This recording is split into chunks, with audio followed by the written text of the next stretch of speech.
Sometimes life strips away everything you thought mattered, your marriage, your purpose, even your hope. At 61, Cole Danner had lost it all, drifting from one ranch job to another with nothing but regret for company. Then his uncle died and left him something unexpected, a crumbling ranch in the Texas plains and an old, half-blind dog named Dusty. Cole figured he'd spend his remaining years in solitude, far from the disappointments of his past. But Dusty had other plans. One morning, the faithful dog dug up a rusted lockbox behind the barn. Inside were deeds, ledgers, and evidence of buried money connected to a decades-old family betrayal. As Cole unraveled the mystery, he discovered shocking truths about his own father and the uncle he barely knew. What started as a quiet retreat became something different, but would uncovering his family's darkest secrets finally heal his broken heart, or destroy him? Before we jump back in, tell us where you're tuning in from, and if this story touches you, make sure you're subscribed, because tomorrow I've saved something extra special for you. The dirt road stretched endlessly ahead, heat shimmering off the hardpan like memories Cole couldn't quite grasp. His pickup truck rattled over another cattle guard, the sound hollow and lonesome in the vast Texas silence. Through the cracked windshield, he caught his first glimpse of Uncle Ray's place in 30 years. It looked smaller than he remembered, much smaller. The ranch house sagged under the weight of neglect, its once white paint now the color of old bones. Shutters hung crooked on their hinges, and the front porch steps had settled into the earth at an uncomfortable angle. Behind the house, a red barn tilted slightly to one side, as if it were listening to some distant conversation carried on the wind. Cole pulled up beside a rusted water trough and killed the engine. The silence that followed felt heavy, loaded, with the kind of weight that comes when a man realizes he's reached the end of one thing without knowing what comes next. At 61, he'd accumulated more endings than beginnings, and this felt like another one. He sat in the cab for a long moment, studying the place through eyes that had seen too much disappointment. The divorce papers were still in his glove compartment, signed and final. 32 years of marriage reduced to legal documents, and the division of possessions neither of them really wanted anymore. Sarah had kept the house in town, the one they'd bought when they still believed in forever. He'd kept the truck and whatever clothes would fit in 2 suitcases. A movement near the barn caught his attention. An old dog emerged from the shadows, moving with the careful deliberation of age and failing eyesight. The animal was mostly black and tan, though grey had crept into his muzzle like frost on winter grass. He approached the truck slowly, his tail offering a tentative wag. "You must be Dusty," Cole said, opening the truck door. His voice sounded strange in the open air, rusty from too many days of silence. The dog's ears perked up at the sound of his name, and he came closer, his nose working the air between them. There was something in those clouded eyes that reminded Cole of himself, a kind of patient weariness, the look of a creature who'd learned not to expect too much from life, but hadn't quite given up hoping. Cole reached into his shirt pocket and pulled out the letter that had brought him here. The lawyer's envelope had been thin, clinical, but inside had been something different, a single sheet of paper covered in Uncle Ray's familiar handwriting. The same careful script Cole remembered from birthday cards and Christmas notes from decades past. "Cole," the letter began, "if you're reading this, then I've finally worn out my welcome on this earth. I never was much for pretty words, so I'll keep this simple. The ranch is yours now. I know it ain't much to look at, but it's honest ground, and sometimes that's enough. Take care of Dusty. He's got good years left in him, and he's been the best company an old man could ask for. There's more here than meets the eye, boy. Always has been. Your daddy and I, we kept some things to ourselves over the years. Maybe it's time you knew the truth about your family. Look around. Really look. The land has stories to tell if you know how to listen. I'm sorry I never told you before. Sometimes a man thinks he's protecting folks by keeping secrets, but maybe I was just protecting myself. Be well, nephew." Ray Cole folded the letter carefully and slipped it back into his pocket. Uncle Ray had never been one for sentiment, but this felt different somehow. heavier with meaning than the simple words suggested. He grabbed his duffel bag from the truck bed and walked toward the house, Dusty falling into step beside him. The front door stood slightly ajar, held open by a wedge of warped wood that had probably been there for years. Inside, the air smelled of dust and old coffee, with an undertone of something else, loneliness maybe, or just the particular scent of a life lived quietly. The main room was sparse but clean. A leather recliner sat facing an old television, its upholstery worn smooth by years of use. A coffee table held a few books, mostly Western novels, and a farmer's almanac from 3 years back. The kitchen was visible through an open doorway, small and efficient, with dishes still drying in the rack beside the sink. Cole set his bag down and walked through the house slowly, taking inventory. 2 bedrooms, one clearly his uncle's, the other set up as a guest room that looked like it hadn't seen visitors in years. A bathroom with fixtures that belonged to another decade. Everything was clean and orderly, the home of a man who'd learned to live simply and alone. In his uncle's bedroom, Cole found more evidence of a solitary life. The bed was neatly made, the dresser top clear, except for a small wooden box and a faded photograph. Cole picked up the picture and studied it. Uncle Ray stood next to a younger version of himself, Cole's father. Both men grinning at the camera with their arms around each other's shoulders. They couldn't have been more than 30 then, their faces unmarked by the disappointments that would come later. He opened the wooden box and found a collection of small items. A pocket knife, some old coins, a medal from the Korean War that Ray had never talked about. At the bottom, wrapped in tissue paper, was another photograph. This one showed the same 2 men, but they weren't alone. A third figure stood with them, his face partly obscured by shadow. On the back, someone had written "Partners, 1987" in pencil.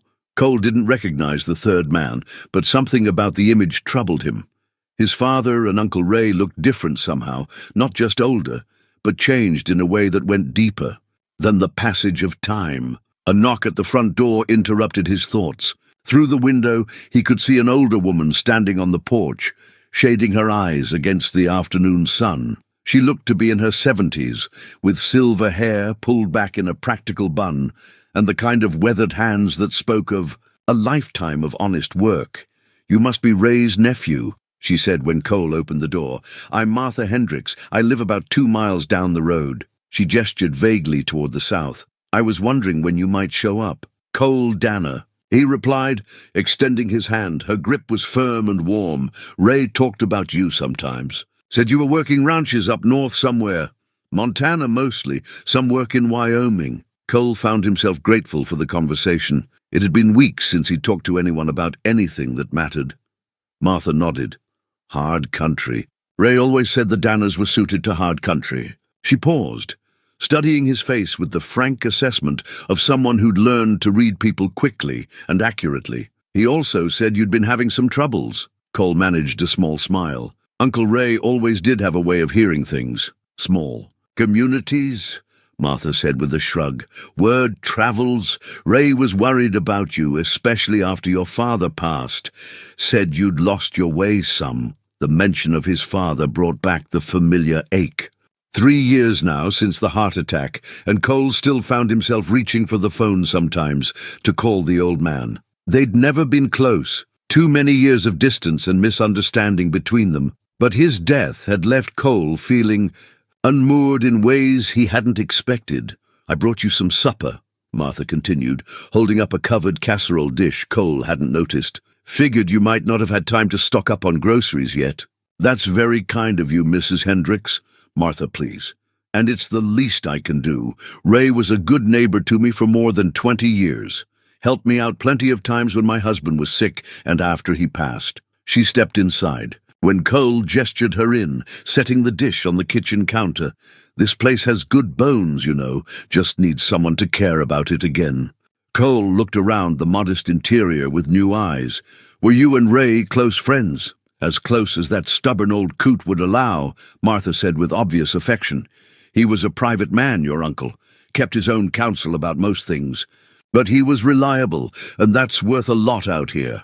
She moved to the window and looked out toward the barn. He spent a lot of time out there toward the end, said he was organizing his tools, but I always figured he was just thinking. Ray was a great one for thinking. Did he ever talk about my father?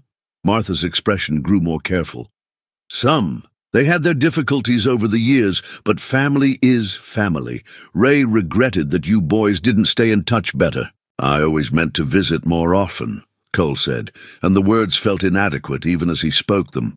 Work kept me busy, and then there was the distance. Life has a way of getting in the way of living, Martha said gently. Ray understood that. He just wished he'd done things different sometimes. She moved toward the door, then paused. If you need anything, groceries, tools, or just someone to talk to, don't hesitate to ask. Ray made me promise to keep an eye on you.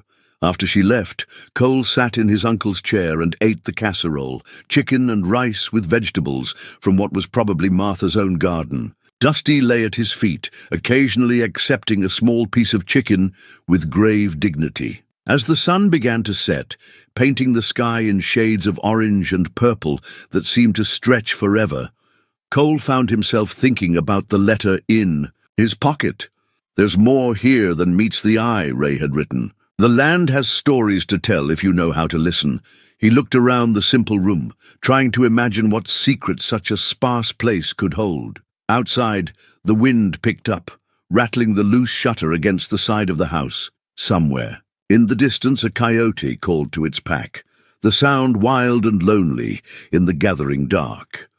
Dusty raised his head at the sound, his ears perked with ancient instincts, then settled back down with a contented sigh. The old dog seemed to sense that Cole belonged here somehow, that this was where he was supposed to be. Maybe it was the exhaustion of too many years of wandering, or maybe it was something deeper. But Cole felt a stirring of something he hadn't experienced in a long time. Not quite hope. He wasn't ready for that yet, but a sense that perhaps this place might offer what he'd been searching for without knowing it. Peace, maybe, or at least the possibility of it. He settled back in the comfortable chair and closed his eyes, listening to the night sounds of the Texas plains. Tomorrow, he would explore the property more thoroughly. Tomorrow, he would begin to understand what Uncle Ray had meant about the land having stories to tell. But tonight, for the first, a time in months, Cole Danner felt like he might actually belong somewhere. Cole woke to the sound of Dusty scratching at something outside. The old dog had been restless for the better part of an hour, whining softly and padding back and forth across the porch. Now the scratching had taken on a determined quality that suggested he'd found something worth investigating. The morning sun was just cresting the horizon, painting the ranch in shades of gold and amber that reminded Cole why he'd fallen in love with this kind of country in the first place. He'd slept better than he had in months, despite the unfamiliar surroundings, and the creaky old bed. Something about the silence out here seemed to quiet the noise in his head. He pulled on his boots and stepped outside, coffee mug in hand. Dusty was nowhere to be seen, but the scratching continued, more insistent now. Following the sound, Cole walked around the side of the house toward the barn. The old structure looked even more weathered in the morning light, its red paint faded to the color of dried blood. Behind the barn, he found Dusty digging furiously at the base of an old oak tree. The dog's claws scraped against something hard beneath the surface, and dirt flew in all directions as he worked with the single-minded determination of an animal following ancient instincts. "What you got there, boy?" Cole set down his coffee and knelt beside the dog. "Find yourself a bone?" But as Cole brushed away some of the loose earth, he realized it wasn't a bone. The corner of something metal gleamed dully in the morning light. He gently pulled Dusty back and began digging with his hands, clearing away years of accumulated soil and fallen leaves. What emerged was a rusted metal lockbox, about the size of a shoebox, but heavier, much heavier. The metal was corroded, but intact, and a sturdy padlock hung from the latch, green with oxidation, but still solid. Cole hefted the box, surprised by its weight. Whatever was inside, it wasn't just papers. He carried it back to the house, with Dusty trotting alongside, tail wagging with obvious pride in his discovery. In the kitchen, Cole set the box on the table and studied it more carefully. There were no markings, no indication of age or origin, just a simple metal box that someone had thought worth burying. The padlock looked old but well made. Cole rummaged through his uncle's kitchen drawers until he found a hammer and a screwdriver. It took several minutes of careful work, but eventually, the lock gave way with a satisfying snap. Inside, wrapped in oiled cloth that had protected them from moisture, were documents. Lots of documents. Cole lifted them out carefully, setting them on the table in the morning light streaming through the kitchen window. The first thing he noticed was a deed, not to this property, but to another parcel of land about 50 miles north. According to the document, his uncle had owned 640 acres of prime grazing land near the town of Meridian. Cole had never heard Ray mention owning any other property. Beneath the deed were ledger books, their pages filled with his uncle's careful handwriting, numbers, dates, and what looked like business transactions stretching back decades. As Cole flipped through the pages, patterns began to emerge. Large sums of money regularly deposited and withdrawn, far larger than what a man could make running a small ranch like this one. At the bottom of the box, he found a photograph. Unlike the family pictures he'd discovered in his uncle's bedroom, this one had been torn. Deliberately, it seemed. It showed three men standing in front of what looked like an oil derrick, their faces serious and businesslike. Cole recognized his father immediately, and Uncle Ray standing beside him. The third man had been torn away, leaving only a shoulder and part of an arm visible. On the back of the photograph, in his uncle's handwriting, were the words, "Trinity Partnership, 1987, before it all went wrong." Cole set the photograph down and reached for the largest ledger. Opening it to the first page, he found an entry dated March 15th, 1987. Initial investment, Trinity Oil Exploration, $150,000. The amount made him pause. $150,000 was serious money, then and now. Where would Uncle Ray have gotten that kind of cash? As he continued reading, the entries became more complex. Monthly payments, percentage distributions, equipment purchases. It looked like Ray and his father had been partners in some kind of oil exploration venture, but Cole's father had never mentioned anything about oil investments. As far as Cole knew, the old man had spent his entire working life as a ranch foreman for other people's spreads. The ledger entries continued for several years, showing steady profits from something called Trinity Wells 1 through 7. Then, abruptly, the entries changed. Instead of deposits, Cole began seeing withdrawals, large ones, and the handwriting changed too, becoming more hurried, less careful. Emergency liquidation, $47,000, June 3rd, 1989. Legal fees, Morrison and Associates, $12,000, June 15th, 1989. Settlement payment, $85,000, July 1st, 1989. After July 1989, the entries stopped entirely. Cole sat back in his chair, trying to make sense of what he was reading. It was clear that his father and Uncle Ray had been involved in some kind of business partnership, one that had apparently gone very wrong. But why had no one ever mentioned it? And who was the third partner, the man whose face had been torn? From the photograph, he picked up another document from the box, a legal agreement dated February 1987. The letterhead read, Trinity Oil Exploration Partnership. According to the document, three partners had pooled their resources to purchase drilling rights on a section of land in East Texas. The partners were listed as Raymond Danner, Thomas Danner, and someone named Marcus Webb. Marcus Webb. Cole had never heard the name before, but something about it nagged at him. He studied the signature at the bottom of the document, trying to commit it to memory. The partnership agreement was straightforward enough. Each partner contributing an equal amount of capital and sharing equally in any profits. But there were handwritten notes in the margins, amendments and modifications that suggested the arrangement had become complicated over time. At the bottom of the box, Cole found one more item, a newspaper clipping from the Houston Chronicle, dated August 15th, 1989. The headline read, "Oil Partnership Dispute Ends in Missing Person Case." Cole's hands trembled slightly as he read the brief article. A man named Marcus Webb had disappeared during a contentious business dispute involving oil drilling rights. Webb's family had reported him missing after he failed to return from a business meeting.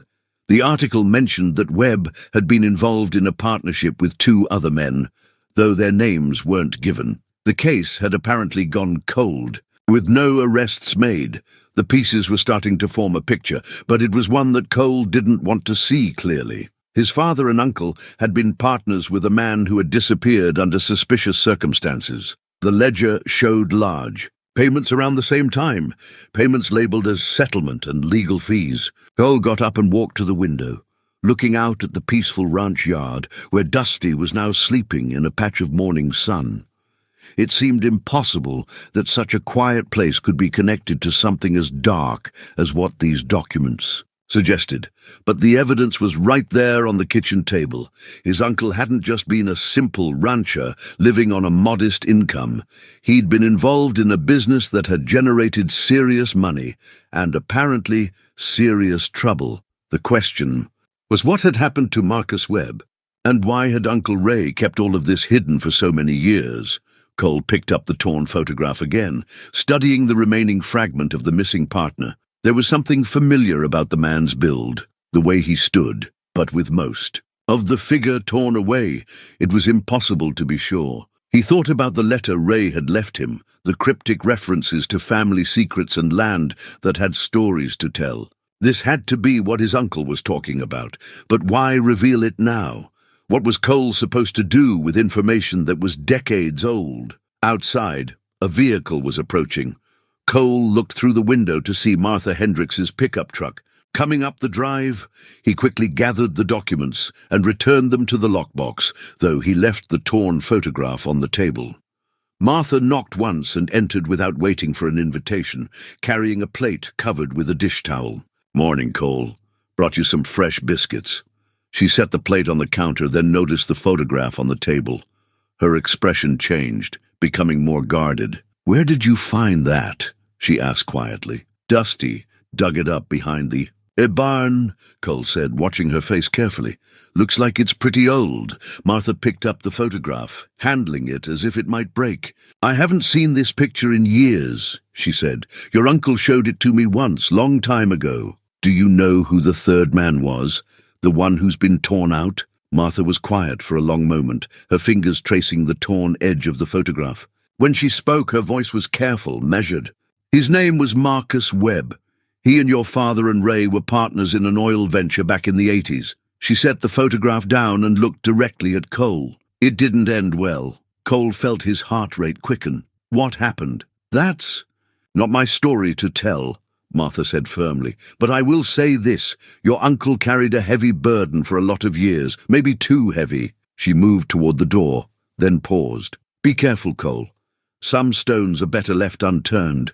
After she left, Cole sat alone in the quiet kitchen, staring at the lockbox and its contents. Martha's warning echoed in his mind, but it was too late for caution now. Whatever secrets his family had buried, Dusty had literally dug them up. The smart thing would probably be to rebury the box and forget he'd ever seen it. Uncle Ray was gone, his father was gone, and whatever had happened 30 years ago couldn't be changed now. But Cole found himself thinking about all the years he'd felt like a stranger in his own family, all the conversations that had stopped. When he entered a room, all the questions that had been deflected or ignored. Maybe it was time to finally get some answers. The afternoon sun slanted through the windows of Uncle Ray's bedroom as Cole methodically went through his uncle's belongings. Martha's warning about leaving stones unturned had only strengthened his resolve to understand what his family had been hiding. If there were more secrets buried in this house, he was going to find them. He started with the dresser, pulling out drawers and examining their contents more carefully than he had the day before. Most of what he found was unremarkable. Work clothes that smelled faintly of hay and motor oil, a few items of Sunday dress that looked like they hadn't been worn in years. But in the bottom drawer, wrapped in an old shirt, his fingers closed. around something that made him catch his breath. It was his father's pocket watch. Cole lifted the watch with trembling hands, feeling the familiar weight of the gold-plated case. He remembered this watch from his childhood, his father checking it during church services, winding it carefully each night before bed. The inscription on the back was still clearly visible. Thomas Danner, 25 years service, Cross Creek Ranch, 1985. But what was it doing in Uncle Ray's dresser? His father had been buried with this watch. Cole distinctly remembered the funeral director asking if there were any personal items the family wanted included with the body. Sarah had specifically requested that the watch go with him. Cole turned, the watch over in his hands, looking for some explanation. The chain was there, but it had been repaired at some point. He could see where new links had been added. On close inspection, there were small scratches on the case that he didn't remember from before.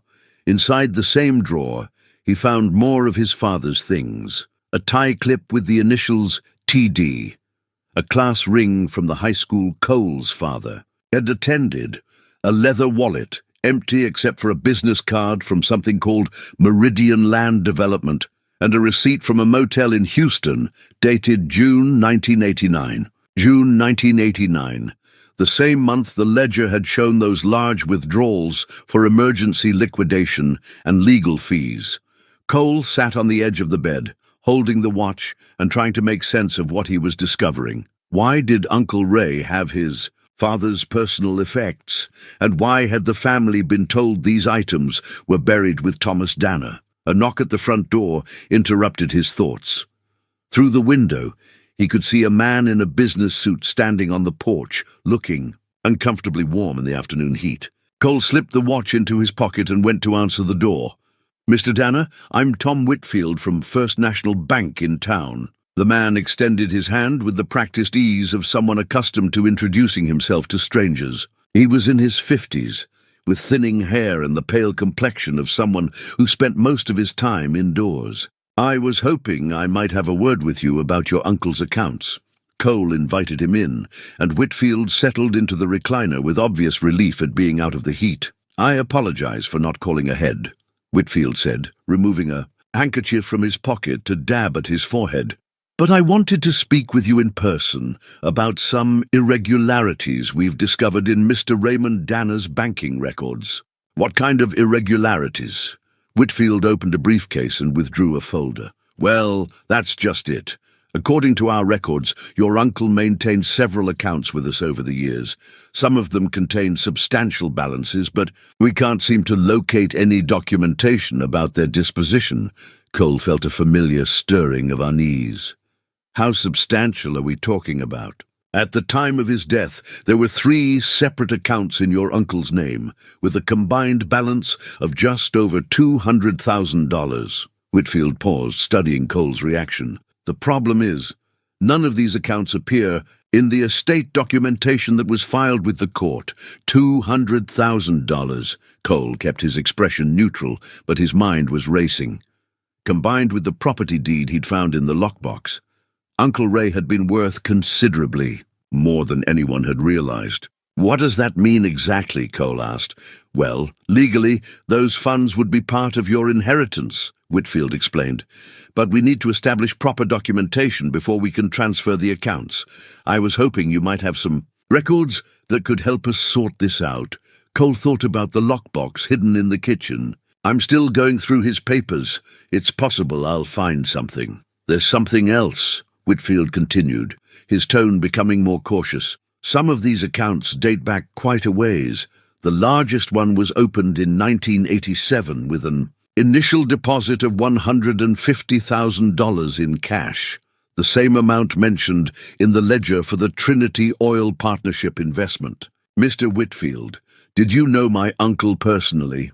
"Oh yes, Ray was a long-time customer, very private man but always reliable, never missed a payment on anything." Whitfield paused, though I will say he seemed to have some concerns in his final months. Came in several times asking about estate planning, beneficiary designations, almost like he was expecting something to happen. "Did he mention anything specific?" "Not directly. But he did ask me once if there was a way to ensure that certain information would reach you after his death, even if other people might try to prevent it. Whitfield gathered his papers. At the time, I thought he was just being overly cautious. Now I'm not so sure. After the banker left, Cole walked back to the kitchen and retrieved the lockbox. The documents took on new meaning now that he knew about the hidden bank accounts. His uncle hadn't just been involved in the oil partnership. He'd been the one who'd kept the money when everything went wrong, but that raised even more troubling questions. If Marcus Webb had disappeared and the partnership had dissolved in 1989, why had Uncle Ray kept such substantial sums? Was it legitimately his share or something else? Cole was still pondering these questions when Martha Hendricks returned, this time carrying a manila envelope. "I've been thinking about our conversation this morning," she said without preamble. "Maybe it's time you knew the truth about your father and Ray." She handed him the envelope. Inside were more photographs, these ones showing the three partners, at various stages of their business relationship. In some pictures, they looked optimistic, even happy. In others, the tension was visible on their faces. "Your father and Ray weren't just brothers," Martha said quietly. "They were best friends from the time they were children, did everything together, shared everything.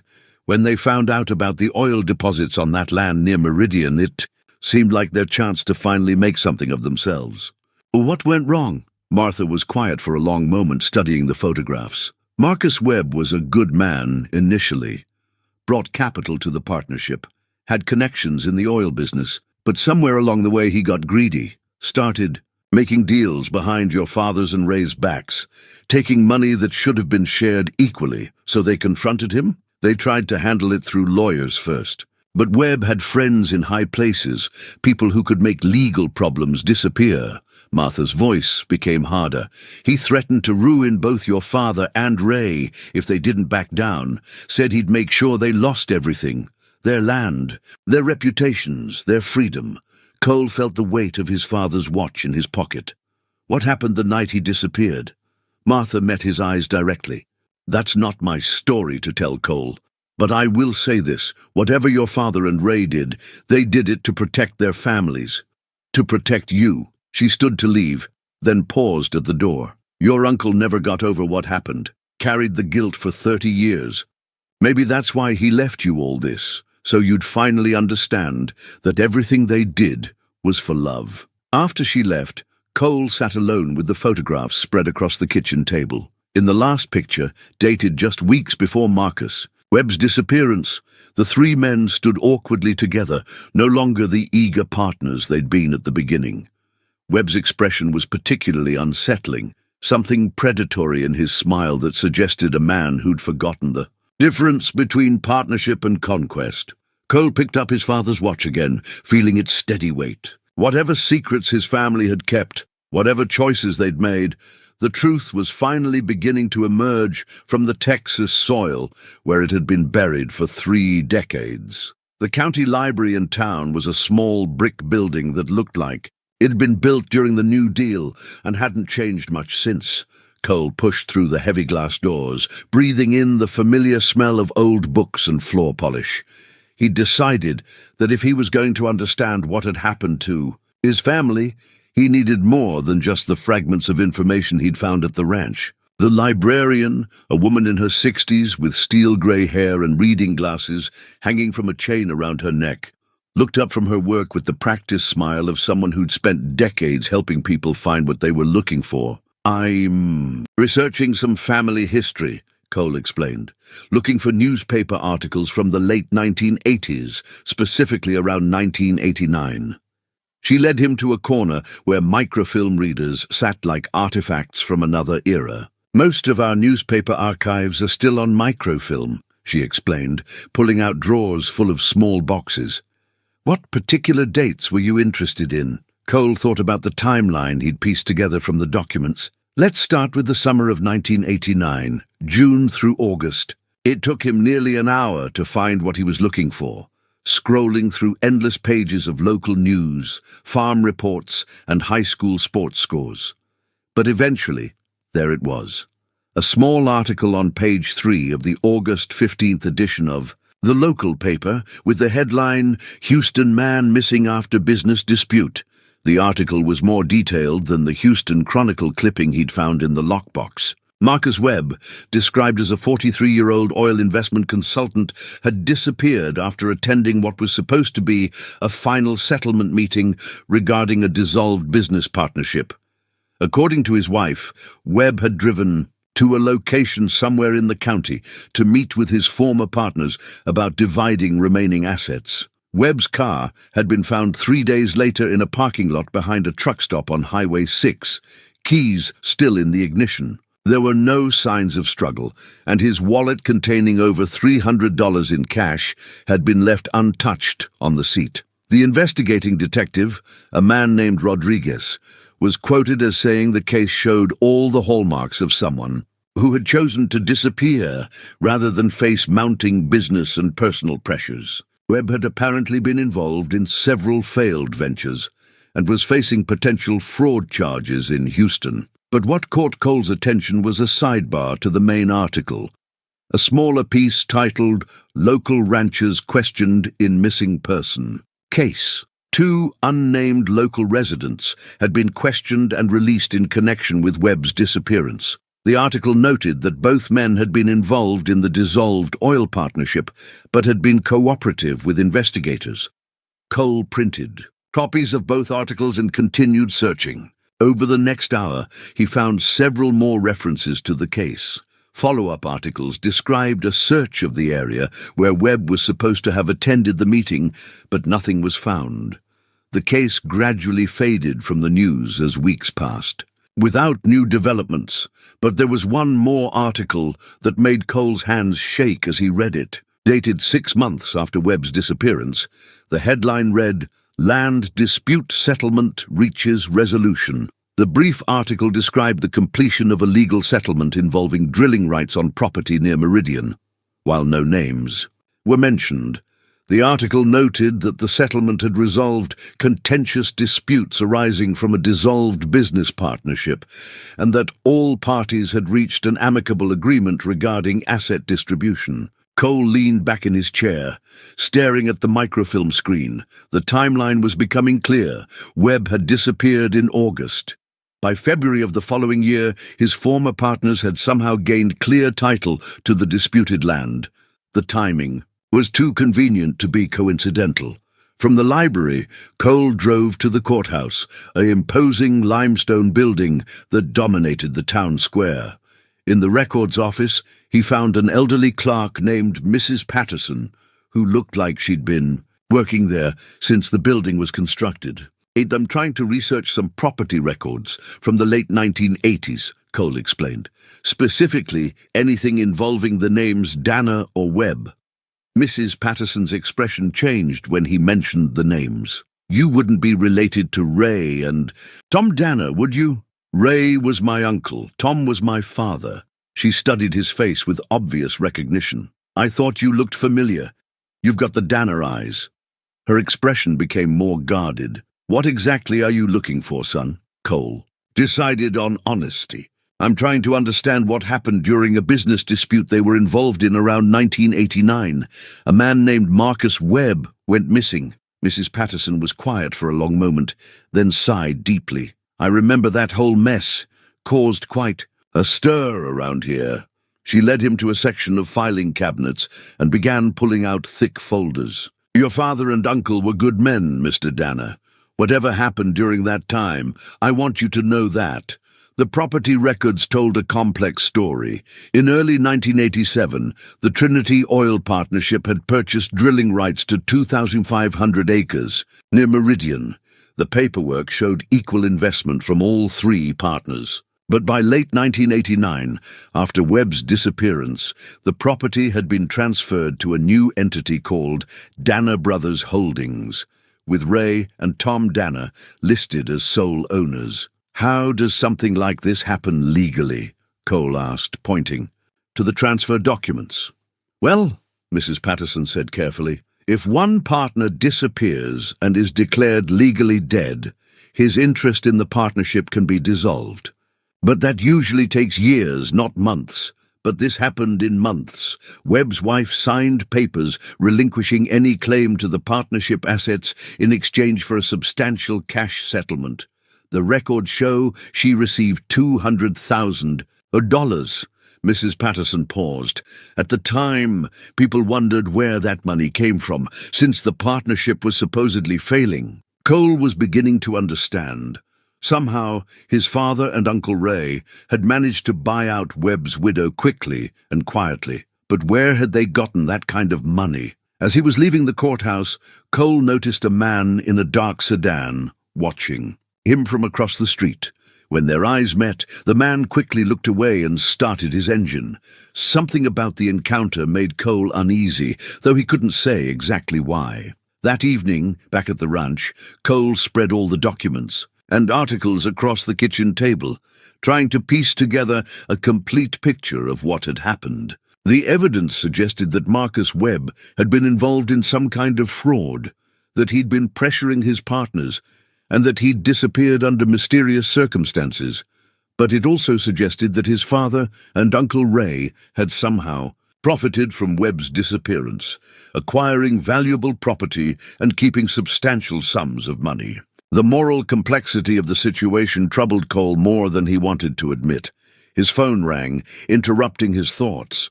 The caller ID showed a number he didn't recognize. "Mr. Danner, this is Jake Morrison. I'm a private investigator working on behalf of the Webb family." The voice was professional, but with an undertone that Cole didn't like. "I understand you've been asking questions about events that happened in 1989. Who told you that?" "Small towns, Mr. Danner. Word travels fast. I was wondering if we might meet. There are some things about your family's involvement with Marcus Webb that I think you should know." Cole felt a chill run down his spine. "What kind of things?" "The kind that might be better discussed in person. I'm staying at the Comfort Inn in town. Room 237. Why don't you come by tomorrow morning? Say, 10 o'clock. The line went dead before Cole could respond. Outside, Dusty began barking at something in the darkness beyond the porch light. Cole went to the window and peered out, but saw nothing except the endless Texas night stretching toward the horizon. But the feeling that he was being watched wouldn't leave him alone. Cole didn't sleep well that night. Every sound seemed amplified in the darkness, the settling of old wood, the distant call of night birds, the soft padding of Dusty's paws on the porch. The private investigator's call had left him unsettled, and the feeling that unseen eyes were watching the ranch persisted long after he'd drawn the curtains and checked the locks. Morning came grey and overcast, with the kind of heavy sky that promised rain.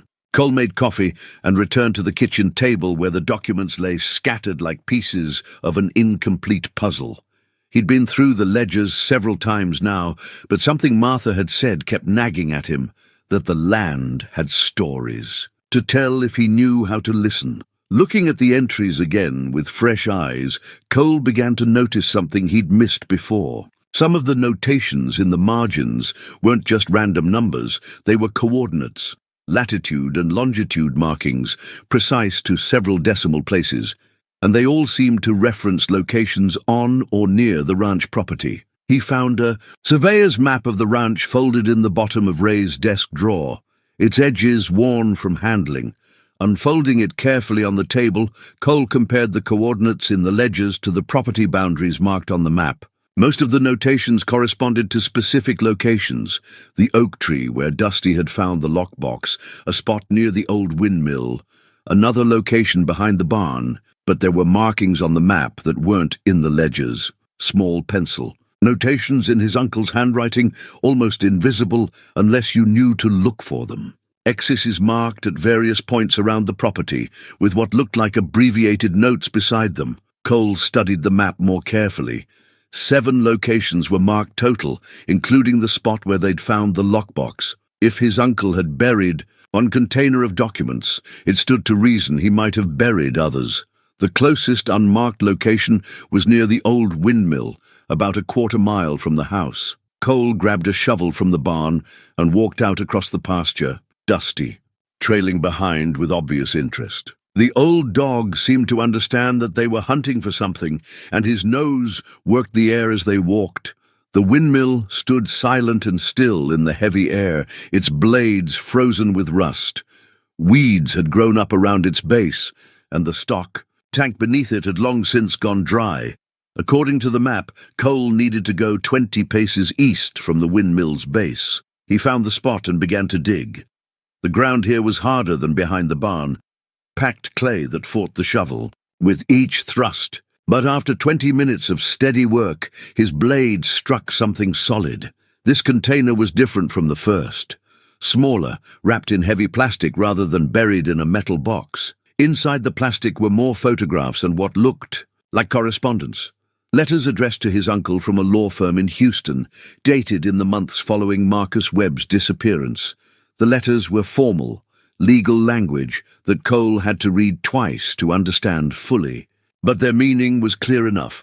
Someone representing Webb's estate was threatening legal action against the Danner brothers unless certain obligations were met. The final letter in the sequence, dated nearly a year after Webb's disappearance, thanked Ray for his cooperation in resolving this matter amicably. Attached to that final letter was a carbon copy of a cashier's check made out to Webb Family Trust in the amount of $200,000, the same amount Mrs. Patterson had mentioned. At the courthouse, Cole sat back on his heels, pieces of the puzzle clicking into place. His father and Uncle Ray hadn't just profited from Webb's disappearance.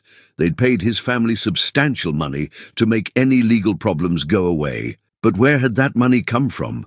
And more importantly, what had they needed to cover up? The sound of an approaching vehicle made him look up. A pickup truck was coming up the ranch road, moving faster than necessary and raising a cloud of dust in its wake.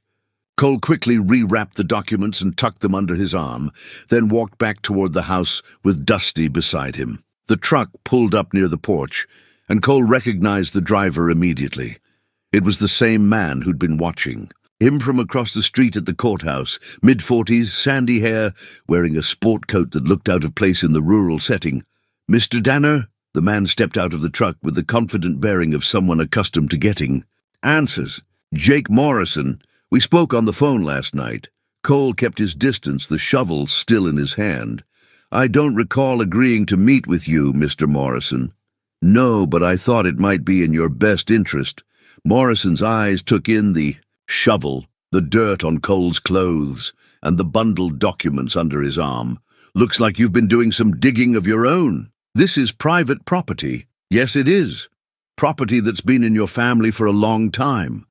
Morrison reached into his jacket and withdrew a leather folder. "I have some documents here that might interest you, about your father's business dealings in the 1980s. Despite his wariness, Cole found himself curious. "What kind of documents?" Morrison opened the folder and held up a photograph. Even from several feet away, Cole could see it was another picture of the Trinity Oil Partnership, but this one hadn't been torn. The third man, Marcus Webb, was clearly visible, smiling confidently at the camera. "Marcus Webb was my client's father," Morrison continued. "She hired me to look into his disappearance. Imagine my surprise when I learned that the last people to see him alive are now dead, and their property has been inherited by someone who's been digging up buried items." Cole felt his grip tighten on the shovel handle. "Are you accusing me of something?" "Not yet. But I am suggesting that you might want to be more careful about what you're looking for. Some secrets are dangerous to uncover." Morrison tucked the photograph back into his folder. "My client believes her father was murdered. She also believes that certain people profited substantially from his death. If that's true, then why haven't the police been involved?" Morrison smiled, but there was no warmth in it. "Because 30-year-old cases are hard to prosecute without new evidence. But if someone were to find, say, documents that showed premeditation, or financial records that proved motive, well, that might be enough to reopen the investigation." The implication was clear. Morrison wasn't just investigating, he was threatening. Whatever Cole found on the property could potentially be used against his family's memory. "I think you should leave," Cole said firmly. "Of course. But Mr. Danner, a word of advice. If you find anything that might be relevant to my client's case, the smart thing would be to turn it over voluntarily. Texas has some very specific laws about concealing evidence in a homicide investigation. Morrison climbed back into his truck, but before driving away, he rolled down the window. "Oh, and Mr. Danner, my client isn't the only one interested in what might be buried on this property. You might want to consider installing some security cameras." As the truck disappeared down the road, Cole stood alone in the heavy silence, turning Morrison's words over in his mind. The private investigator's visit had confirmed his worst fears, that whatever his father and Uncle Ray had done, it was serious enough that people were still looking for answers 30 years later. But it also raised new questions. If Morrison's client was Webb's daughter, who else was interested in the property, and what exactly were they looking for? Cole looked down at Dusty, who had remained calm throughout the encounter. The old dog was studying the horizon where Morrison's truck had disappeared, his ears forward and alert. "What do you think, boy?" Cole asked softly. "Are we in over our heads?" But as he walked back toward the house, Cole realized that regardless of the dangers, he couldn't stop now. Too much of his life had been shaped by secrets and half-truths. For the first time in years, he had a chance to understand who his family really was and what they had done. Even if that understanding came with a price, he wasn't sure he was ready to pay. Cole spent most of the night reading and rereading his father's confession, trying to reconcile the man he'd known with the one revealed in those painful words. By morning, he'd made a decision. He needed to see Marcus Webb's grave for himself. Only by confronting the physical reality of his father's crime could he begin to understand what to do with the terrible knowledge he now carried. The Turner property was exactly where the map indicated, about 10 miles south of the ranch, on a back road that barely deserved the name. The old homestead had been abandoned for decades, its buildings reduced to weathered wood and broken foundations. Cole parked his truck beside what had once been a barn and walked toward the house, using the landmarks on his uncle's map to navigate. The fireplace his father had mentioned was still standing, though the roof and most of the walls had long since collapsed around it. Blackened stones rose from the ground like broken teeth, testimony to the violence that had occurred here 30 years ago. Cole stood looking at those stones, imagining the confrontation that had changed his family forever. According to the map, Webb's body was buried about 100 yards north of the house, beneath a lone mesquite tree. Cole found the tree easily enough, its twisted branches providing the only shade for miles around. But when he began to examine the ground beneath it, he found something that stopped him cold. The earth had been disturbed recently. Very recently. Someone had been digging here, and not long ago. Fresh tool marks were visible in the soil, and the dirt was still loose beneath the surface. Cole's heart began to race as he realized what this meant. Someone else knew about Marcus Webb's grave, and they'd been here before him. He was still kneeling beside the disturbed earth when he heard footsteps behind him. "I was wondering when you'd find this place." Cole spun around, his hand instinctively reaching for the pistol he wasn't carrying. But the voice was familiar, even though it belonged to a man who was supposed to be dead. Uncle Ray stood about 20 feet away, older and more weathered than Cole remembered, but unmistakably alive. He wore a different name on his shirt pocket, Bill Thompson, and his hair was dyed a darker shade, but those were the same eyes Cole had looked into as a child. "Hello, nephew," Ray said quietly. "I expect you've got some questions for me." Cole's mind reeled, unable to process what he was seeing. "You're dead. I was at your funeral." "You were at somebody's funeral," Ray corrected. "Fellow named Bill Thompson, whose identity I've been borrowing for the past year. Poor bastard died alone in a VA hospital in Oklahoma, no family to claim him. Amazing how easy it is to become someone else when no one's looking for you." "Why?" The word came out strangled, barely a whisper. Ray moved closer, his hands visible and non-threatening. "Because they were getting close, Cole. After all these years, they were finally getting close, and I couldn't let them drag you into this mess." "Who was getting close?" "Webb's people.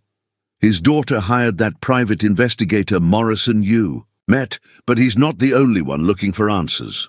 There are people who've been hunting for Marcus Webb's money for 30 years, people who don't much care about the difference between justice and revenge." Ray gestured toward the disturbed Earth. I moved the body last month soon as I realized Morrison was sniffing around. But I had to let everyone think I was dead first, or they'd have come after me directly. Cole sank down onto a fallen log, his legs no longer willing to support him. The heart attack? Faked. Had help from a doctor who owed me some favors from the old days. Amazing what you can accomplish with the right drugs and a cooperative medical examiner. Ray sat down across from him, his expression sad but determined. I'm sorry you had to find out this way, Cole. I'd hoped you'd just take the inheritance and live a quiet life somewhere else. But you left me all those documents, the maps, the ledgers, insurance, Ray said simply, in case something happened. To me before I could clean up this mess properly. I figured if you found the truth, you'd at least know what you were dealing with. Cole pulled his father's confession from his pocket. I found this too.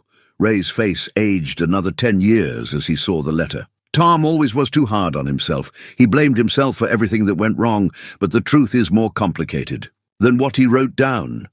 How is it more complicated? He killed Marcus Webb. Yes, he did, but Webb was going to kill us first. Ray stood and walked to the ruined fireplace, his hands running over the blackened stones. Your father left out some details in that confession. Webb didn't just come to that meeting with papers to sign. He came with a gun. Soon as we walked into that house, he had us covered. Said he was tired of our complaints and legal threats. Gun. Said he was going to make it look like we'd killed each other in a dispute over the money, plant some evidence, arrange for our bodies to be found a few days later. Webb would emerge as the tragic survivor of a partnership gone wrong, inheritor of everything we'd worked for. Ray's voice became harder. That's when Tom jumped him. Wasn't murder, Cole. It was self-defense. Tom saved both our lives that night, Cole. Felt the world shifting again beneath his feet. Everything he'd thought he understood about his father's actions was changing once more. Why didn't he put that in the confession? Because by the time he wrote it, Tom had convinced himself he was a killer. Guilt has a way of rewriting history, making you remember things worse than they actually were. Ray returned to his seat. Besides, it wouldn't have mattered legally. We still had to dispose of the body and cover up what happened. The law doesn't much care about your reasons once you cross that line. Cole thought about the bank accounts, the hidden money, and the payment to Webb's family. Guilt money, mostly. We couldn't give them their husband and father back, but we could make sure they didn't suffer financially. Ray's expression grew more troubled. But that's where we made our mistake. Paying them off just made us look more guilty to the people, who were still asking questions. What people? Ray was quiet for a long moment, studying the horizon where heat waves shimmered in the distance. Marcus Webb wasn't just an oil investor, Cole. He was also a money launderer for some very bad people. In Houston, when he disappeared, they assumed he'd stolen their money and run. But when his widow got that big settlement, they started wondering if maybe he was dead and someone else had their cash. The implications hit Cole like a physical blow. They think we have their money. They know we have some money. What they don't know is how much or where it might be hidden. Ray fixed Cole with a direct stare. That's why I had to disappear. These aren't the kind of people who bother with lawyers and private investigators. They prefer more direct approaches. Cole thought about Morrison's visit, the feeling of being watched. Are they here now? Morrison's just the advanced scout. The real dangerous ones will come later, once they've figured out what you know and what you might have found. Ray stood. That's why you need to make a decision, nephew. You can walk away from all this, sell the ranch, move somewhere far away, start over with a new name. I've got enough saved to help you disappear properly. Or you can help me. Finish what Tom and I started. Clean up the mess we made, make sure the people who are really responsible for all this finally pay for what they've done. Cole looked at the disturbed earth where Webb's body had been hidden for 3 decades, then at his uncle's weathered face. Ray had given up his entire life to protect his brother's secret, had lived in isolation, and died a fake death to keep. That protection in place. These bad people Webb was working for, do you know who they are? Ray nodded grimly. I've spent 30 years learning everything I could about them. Names, faces, business operations. I know where they live, how they operate, and what they're afraid of. He paused. What I don't know is if I'm still strong enough to take them on alone. Cole stood and walked to his truck, retrieving the container of financial records from the back seat. Inside were detailed accounts of Webb's money laundering operations, evidence of crimes that went far beyond simple theft. "If we do this," Cole said, "we finish it completely. No more secrets, no more hiding." Ray smiled for the first time since Cole had found him. "Your father would be proud of you, nephew. He always said the Danner men might make mistakes, but they didn't run from the consequences." As they walked back to their vehicles, Cole felt something shift inside him. For the first time in months, he had a purpose that went beyond his own pain and disappointment. He was going to help his uncle clean up the mess their family had carried for 30 years, even if it killed them both. "One more thing," Ray said, as they reached the trucks. "From now on, call me Bill. Ray Danner is dead, and he's going to stay that way until this is over." Cole nodded, understanding that they were crossing a line from which there would be no return.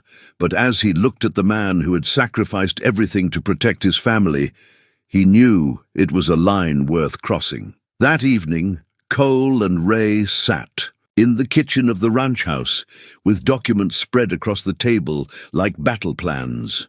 Ray had spent the afternoon retrieving items from various hiding places around the county, a storage unit in the next town, a safety deposit box under his assumed identity, and what appeared to be a complete surveillance file on the people who'd been hunting for Marcus Webb's money. "The man you need to worry about is Vincent Carrera," Ray said, pointing to a photograph of a well-dressed man in his 60s with silver hair and cold eyes. He ran a construction company in Houston that was really just a front for money laundering. Webb was washing about $2 million a year for him when everything went bad. Cole studied the photograph. There was something predatory about Carrera's expression, the look of a man who'd grown accustomed to getting what he wanted regardless of the cost to others. "He's still alive, very much so, and he's convinced that when Webb disappeared, he took Carrera's money with him. The problem is, Webb really did steal from his partners, us, but he was also skimming from Carrera's operation. By the time your father killed him, Webb probably had close to $3 million that belonged to various people."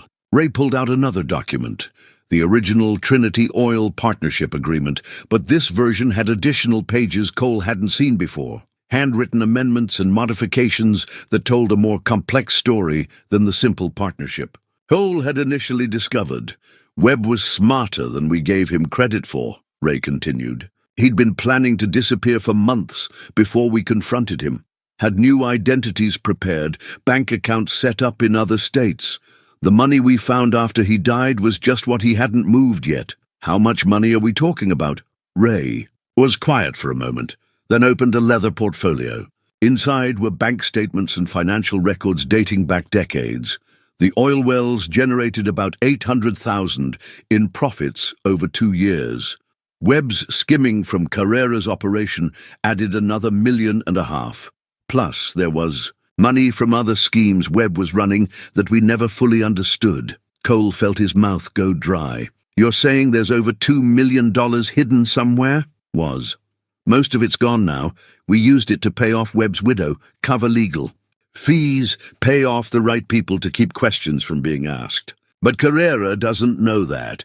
He thinks we're sitting on his money, living comfortable lives while he's out the cash he needed to keep his operations running." Ray stood and walked to the window, looking out at the darkening sky. "The thing is, Cole, we're not just dealing with one angry criminal. When Carrera's money went missing, it caused problems with the people he was washing money for. 30 years later, there are a lot of folks who'd like to see the Danner brothers pay for their troubles." Cole thought about Morrison's visit, the feeling of being watched. "So what's the plan? We can't just hide forever." "No, we can't. But we can control the terms of engagement." Ray returned to the table and pulled out a detailed map of the ranch property. "This place has advantages. Isolated location, good sight lines, multiple escape routes. If we're going to make a stand, this is where we do it." "Make a stand against what? A bunch of senior citizens with grudges?" Ray's expression grew grim. Carrera didn't get where he is by doing his own dirty work. He'll send professionals, the kind of people who make problems disappear permanently. He paused. That's why I need to know you're fully committed to this. Once we start, there's no backing down. Cole looked around the kitchen where his uncle had lived alone for so many years, carrying the weight of family secrets that had shaped every aspect of his life. Then he thought about his father, dying, without ever finding peace for what he'd done in a moment of desperation and fear. "What do you need me to do?" Ray smiled, and for the first time since Cole had found him alive, his uncle looked hopeful. "First, we need allies, people we can trust, who understand the situation." Within an hour, Martha Hendricks was sitting at the kitchen table, her face grave as she listened to Ray's explanation of the situation. She'd been shocked to see him alive, but the surprise had quickly given way to practical concern. "So let me understand this," Martha said.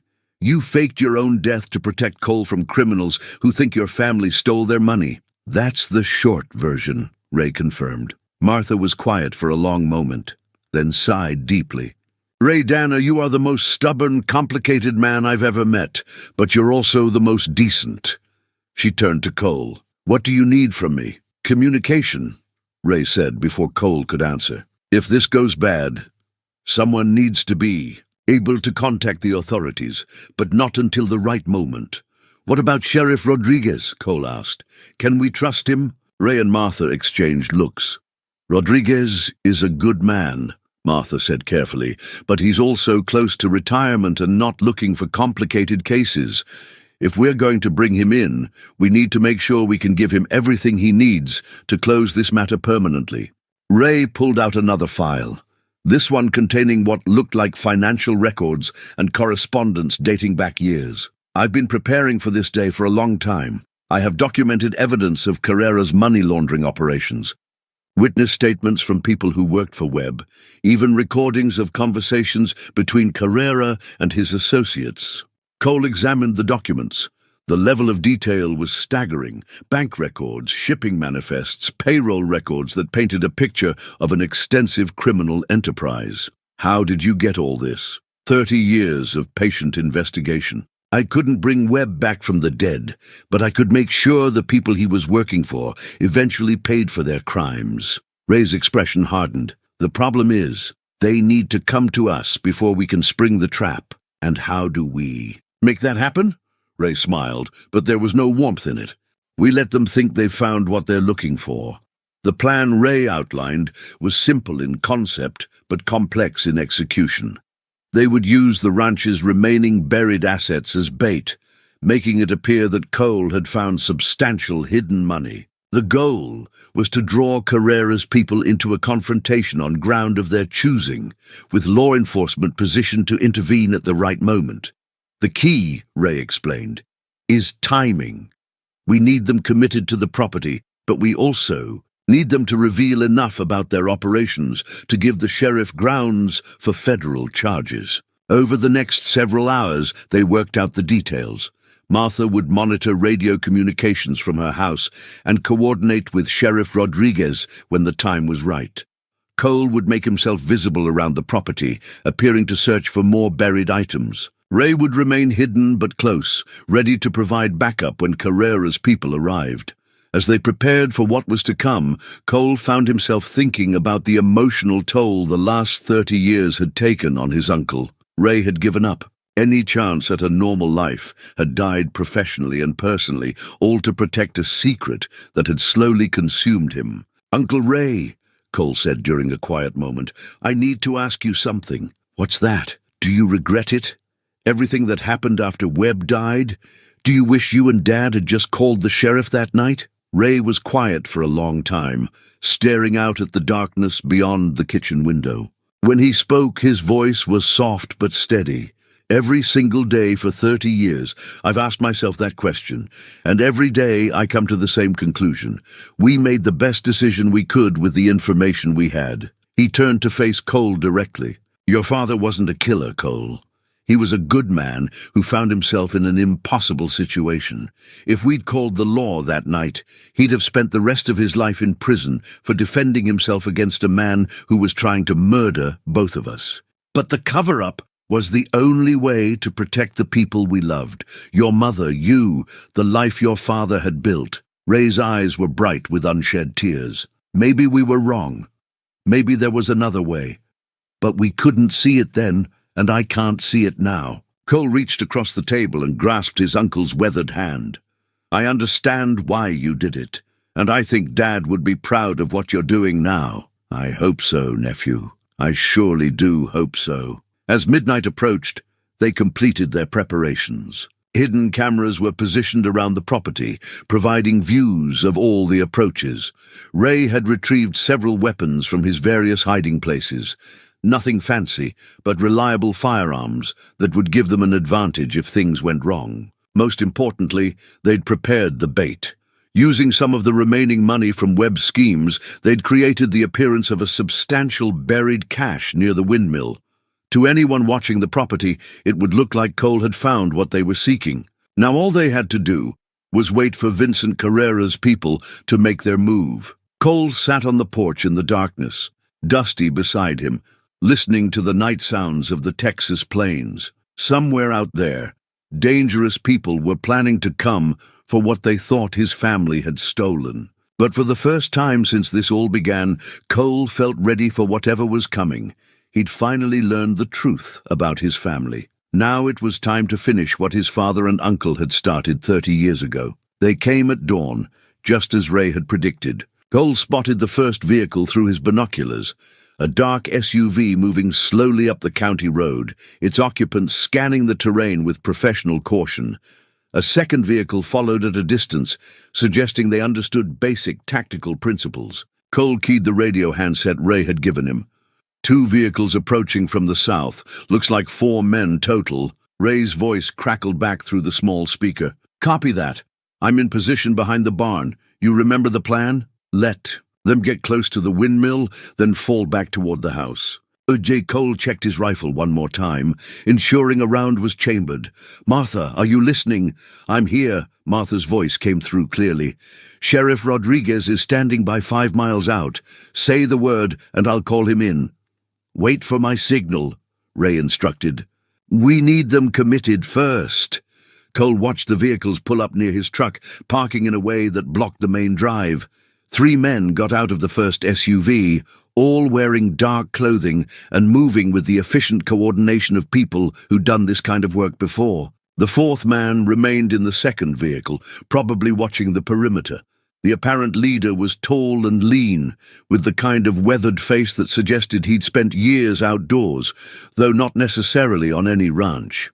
He gestured to his companions, and they began moving toward the windmill, where Cole had been visibly searching the day before. Cole waited until they were halfway across the yard, then stepped out onto the porch with his rifle cradled casually in his arms. Morning, gentlemen.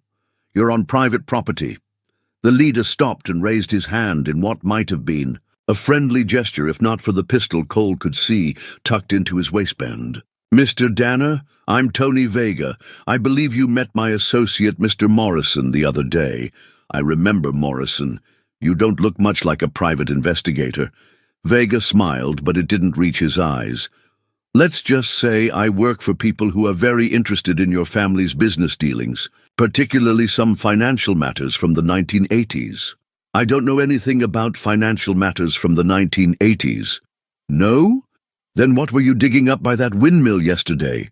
Vega began walking closer, his men fanning out to cover different angles. My employer has reason to believe your family came into possession of some money that didn't belong to them. Cole felt his heart rate increase, but kept his voice steady. Your employer can take his concerns to the sheriff if he thinks a crime was committed. Oh, we'd prefer to handle this privately. Vega was now close enough that Cole could see the scar running along his jawline. Why don't you show us what you found?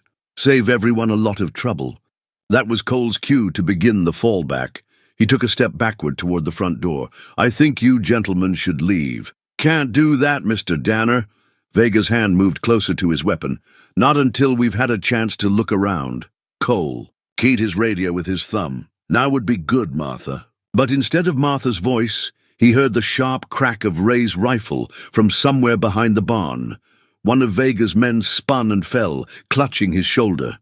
The others immediately dove for cover, drawing their weapons with practiced speed. Federal agents!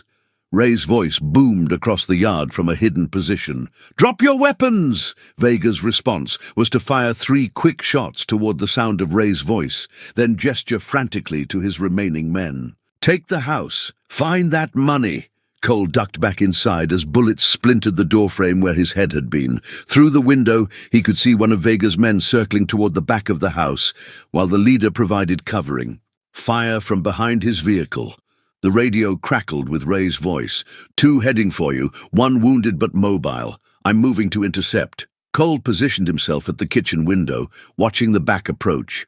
The wounded man appeared first, moving awkwardly but still dangerous.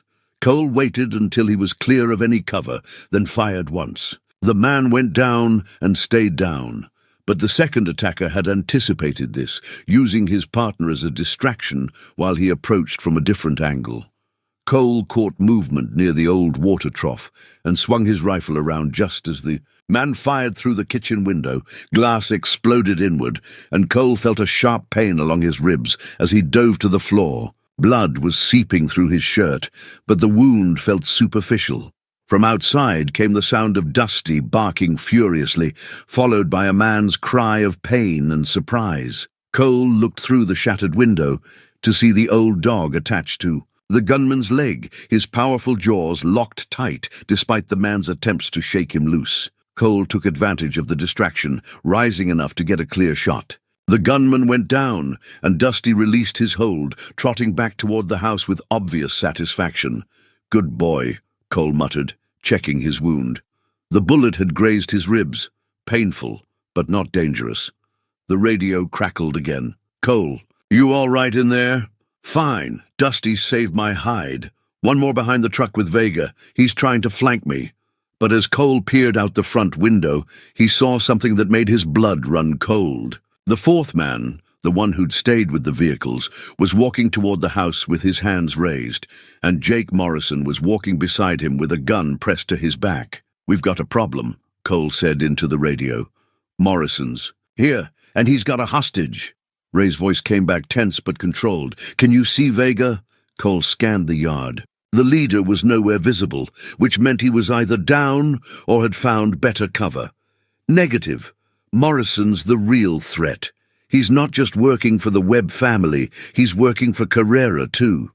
This whole thing was a setup, as if to confirm Ray's words. Morrison's voice called out across the yard. "Mr. Danner, I think we need to have that conversation now." Cole could see Morrison clearly now, through the front window. The private investigator held his hostage, a middle-aged man in civilian clothes who looked terrified, with a pistol pressed to his head. Behind them, Vega had emerged from cover and was advancing toward the house with his weapon drawn. "Here's what's going to happen, Mr. Danner," Morrison called out. "You're going to come outside with whatever money you found, and we're going to have a civilized discussion about how to resolve this situation. And if I don't, then my friend here dies, and we come in after you anyway." Cole keyed his radio. "Uncle Ray, you copy?" "I'm here. Got Vega in my sights, but I can't take the shot without risking the hostage." "Martha, where's the sheriff?" Martha's voice was tense. 3 minutes out, but Cole, there's something else. I've been monitoring the police frequencies. Morrison had called in federal backup. Claims you're armed and dangerous, holed up with stolen money. Cole felt his stomach drop. Morrison hadn't just been investigating, he'd been setting up an elaborate frame. When law enforcement arrived, they'd find Cole and Ray armed and surrounded by evidence of buried money. Exactly the scenario Morrison needed to support whatever story he'd prepared. "Ray, we're being set up. I know, but the game's not over yet." Cole heard the sound of approaching sirens in the distance, still far off but getting closer. Time was running out, and he had to make a choice. Surrender to Morrison and hope for the best, or trust that Ray had prepared for this possibility. The decision was made for him when Dusty began barking again, this time with a different tone. The old dog was looking toward the barn, his tail wagging with obvious recognition. A moment later, Cole saw Sheriff Rodriguez emerging from behind the building, his service weapon drawn and a grim expression on his weathered face. But Rodriguez wasn't alone. Behind him came 3 men in tactical gear, moving with the coordination of a federal team. And they weren't approaching Morrison, they were surrounding him. "Jake Morrison," Rodriguez called out in a voice that carried clearly across the yard. "You're under arrest for conspiracy, money laundering, and about a dozen federal charges." Morrison's reaction was instant and violent. He shoved his hostage aside and fired 2 quick shots toward Rodriguez, then began running toward the SUVs. But Vega, apparently realizing that his employer had been compromised, turned his weapon on Morrison instead of the sheriff. "You set us up, you bastard!" Vega shouted, firing at the fleeing private investigator. Morrison went down hard, his pistol skittering across the gravel. Vega turned back toward the house, but Ray's rifle spoke from behind the barn, and the gunman collapsed beside his vehicle. In the sudden quiet that followed, Rodriguez approached the house with his hands visible. "Cole Danner, this is Sheriff Rodriguez. I need you to come out with your hands up." Cole emerged slowly, his rifle on the ground and his hands raised. "Sheriff, I can explain." "You don't need to explain anything, son." Rodriguez's expression was sympathetic but professional. "Your Uncle Ray has been working with federal authorities for 6 months, building a case against Vincent Carrera's organization. Morrison was a double agent, feeding information to the people he was supposed to be investigating." One of the federal agents approached, holding what appeared to be an arrest warrant. "Mr. Danner, I'm Agent Sarah Collins, FBI. Your uncle's evidence has allowed us to roll up a money laundering operation that's been active for over 30 years. Cole looked toward the barn where Ray was finally emerging, his hands raised, but his expression relieved. "Is he under arrest too?" "Mr. Thompson, or should I say Mr. Danner, is under federal protection," Collins explained. "He's been working as a confidential informant since he contacted us last year. The evidence he's provided has been invaluable." Ray approached slowly, his face showing the strain of months of deception. "I'm sorry I couldn't tell you, Cole, but we needed Morrison and his people to believe they were in control. The money," Cole began, "will be returned to its rightful owners where possible, and used to compensate victims of Carrera's operation where it isn't," Agent Collins said firmly. "Your family won't face charges related to the original incident with Marcus Webb. The evidence clearly shows self-defense, and the statute of limitations on any subsequent violations has long since expired." Sheriff Rodriguez holstered his weapon and approached Cole with something that looked like regret. "I knew your father, son. Tom Danner was a good man who found himself in a bad situation. From what Ray's told us, he was protecting his family the only way he knew how." Cole felt tears welling up in his eyes as the weight of 30 years of family secrets finally lifted from his shoulders. "What happens now? Now you get to live your life without looking over your shoulder," Ray said, embracing his nephew for the first time in years, "the way Tom always wanted you to." As the federal agents processed the scene and the surviving criminals were taken into custody, Cole found himself standing beside his uncle in the afternoon sun, watching Dusty sniff curiously at the abandoned vehicles. "Uncle Ray," Cole said quietly, "thank you. For what? For carrying this burden all these years, for protecting Dad's memory, for protecting me." Ray smiled, and for the first time since Cole had known him, his uncle looked truly at peace. "That's what family does, nephew. That's what family does."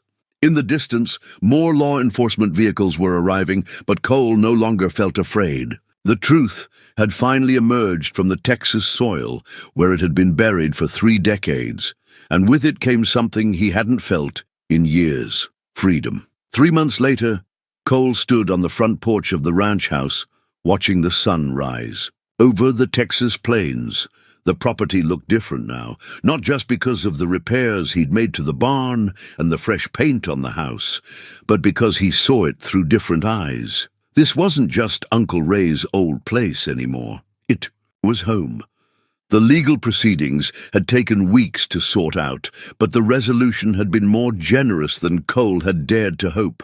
The federal investigation had uncovered the full extent of Vincent Carrera's money laundering operation, leading to dozens of arrests and the seizure of millions in illegal assets. Cole's family had been cleared of any wrongdoing related to Marcus. Webb's death and the property disputes had been resolved in their favor. Most importantly, Cole now held a clean deed to the ranch in his own name, not inherited property shadowed by secrets, but land that belonged to him free and clear. The document was framed and hanging in the kitchen, a symbol of the fresh start he'd never thought possible. Ray, who had legally reclaimed his identity after months of being dead, emerged from the kitchen carrying 2 cups of coffee. At 73, his uncle looked better than he had in years. The weight of carrying family secrets for 3 decades had lifted from his shoulders, and the change was remarkable. He stood straighter, smiled more often, and had even started talking about the future instead of dwelling on the past. "Beautiful morning," Ray said, settling into the chair beside Cole's. "They all are out here." Cole accepted the coffee gratefully. He'd grown to love these quiet morning moments, a ritual that had become as important to him as checking the cattle or maintaining the equipment. Dusty padded around the corner of the house, his movements easier now that the veterinarian had treated his arthritis. The old dog's sight had improved too, or maybe he'd just grown more confident in familiar surroundings. Either way, he was clearly happier, spending his days following Cole around the property or sleeping in patches of sunlight. Martha called. "Last night," Ray said, gesturing toward the neighboring property, "she's decided to sell her place and move closer to her daughter in San Antonio." Cole felt a pang of sadness. Martha had become more than just a neighbor over the past months. She'd been a steady source of wisdom and support as he learned to run the ranch properly, but he understood her decision. At 75, she deserved to be closer to family. Did she say who might buy it? Actually, she did. Ray's expression was carefully neutral. "Young couple from Dallas. He's a veterinarian. She teaches school. They've been looking for a place to raise their kids away from the city." Cole nodded approvingly. Good neighbors were worth more than gold in country like this. They sat in comfortable silence for a while, watching the day brighten around them. Cole had learned to appreciate these quiet moments, the way the light changed the color of the grass, and the way the wind carried different sounds, depending on the season. For most of his adult life, he'd been restless, always looking ahead to the next job or the next place. Now he was content to simply be present in each moment. The ranch was profitable again, though modestly. Cole had started a small cattle operation and was leasing some of the pasture land to neighboring ranchers. It wasn't the kind of money that would make him rich, but it was enough to live comfortably and maintain the property. More importantly, it was honest money, earned through work that connected him to the land and the community. His phone buzzed with a text message from Sarah, his ex-wife. Their divorce had been finalized months ago, but they'd maintained a friendship of sorts. She was remarrying next month, a good man who appreciated what Cole had been too stubborn to see. The text was brief. "Hope you're well. Saw the news about Uncle Ray. Glad you found your family." Cole smiled, typing back, "Thanks. Found myself too." It was true. The man who'd arrived at this ranch 6 months ago, broken, bitter, and drifting through life without purpose, barely resembled the person he'd become. He'd learned that family wasn't just about blood relations, but about the people who stood by you when everything fell apart. He'd discovered that forgiveness wasn't something you earned, but something you chose to give and receive. Most importantly, he'd finally understood what his father and Uncle Ray had been trying to protect all those years. It wasn't just money or property or even reputation. It was the chance for the people they loved to build meaningful lives free from the shadows of past mistakes. "You ever think about getting married again?" Ray asked suddenly, his question breaking Cole's reverie. "Why? You got someone in mind?" Ray chuckled. "That new veterinarian Martha mentioned. She's single. widow with 2 kids, looking for a fresh start. Cole shook his head, but he was smiling. You're impossible, old man. Just looking out for my nephew. You're too young to spend the rest of your life alone on this ranch. I'm not alone, Cole said, scratching Dusty's ears as the dog settled beside his chair. I've got family. Ray's expression grew serious. Your father would be proud of you, Cole. The way you handled everything, the choices you made. Tom always said the measure of a man wasn't whether he made mistakes, but how he dealt with the consequences. Cole thought about his father often these days, but the memories no longer carried the weight of unresolved questions and unspoken resentments. Understanding the truth about Thomas Danner's life and choices had allowed Cole to finally make peace with their complicated relationship. I think he'd be proud of you too, Uncle Ray. You spent 30 years carrying his burden along with your own. That takes a special kind of love. They were interrupted by the sound of a truck coming up the drive. Sheriff Rodriguez climbed out, carrying a manila envelope and wearing the expression of a man delivering good news. Morning, gentlemen. Got some paperwork for you from the federal prosecutors. The envelope contained the final documentation closing the Carrera case. Vincent Carrera himself had been sentenced to 20 years in federal prison, and his organization had been dismantled completely. The long shadow that had hung over the Danner family for 3 decades was finally gone. As Rodriguez drove away, Cole looked out across the land that was truly his now, not just legally, but in every way that mattered. The ranch stretched toward the horizon, full of possibilities he was only beginning to imagine. What do you think, Uncle Ray? Ready to help me build something new here? Ray stood and walked to the porch railing, his weathered hands gripping the wood as he surveyed the property. I think it's about time we started living for the future instead of the past. Cole joined him at the railing, Dusty between them, all 3 looking out at the endless Texas sky. For the first time in his adult life, Cole Danner knew exactly where he belonged.